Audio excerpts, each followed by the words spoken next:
చంద్రబాబు నాయుడు గారు అనే వ్యక్తి ఎలాంటి దుర్మార్గుడు, ఎలాంటి రాక్షసుడు అని అంటే, తాను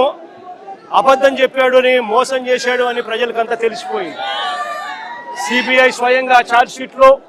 వాళ్ళు వేసిన, సిబిఐ వేసిన ఛార్జ్ షీటే అది చెప్తుంది.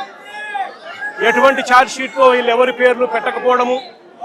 ఎవరిని అరెస్ట్ చేయకపోవడము, అదే మాదిరిగానే ఎన్డీడీబీ రిపోర్ట్లు, ఎన్డీఆర్ఐ రిపోర్ట్లు కూడా చంద్రబాబు నాయుడు గారు అనే వ్యక్తి చెప్పింది తప్పుడు ప్రచారము, తప్పులు అని చెప్పి కూడా ఏకంగా రిపోర్ట్లు కూడా వాళ్ళు ఇచ్చి, ఆ రిపోర్ట్లు కూడా ఏకంగా సిబిఐ ఛార్జ్ షీట్లో కూడా పెట్టిన నేపథ్యంలో చంద్రబాబు నాయుడు గారు చేసిన తప్పులు రాష్ట్ర ప్రజలందరికీ కూడా తెలిసిపోయిన నేపథ్యంలో చంద్రబాబు నాయుడు గారు గోబెల్స్ ప్రచారంలో భాగంగా అబద్ధాలకు పదును పెడుతూ ఏకంగా ఇప్పుడు ఆయన ఇంకొక కమిటీ వేస్తారట. రాష్ట్ర ప్రభుత్వం ఇంకొక కమిటీ వేసి సిబిఐ చెప్పింది తప్పు, ఎన్డీడీబీ రిపోర్ట్ ఇచ్చింది తప్పు, ఎన్డీఆర్ఐ ఇచ్చింది తప్పు, కానీ చంద్రబాబు నాయుడు వేసే ఆయన కమిటీ రిపోర్ట్ మాత్రం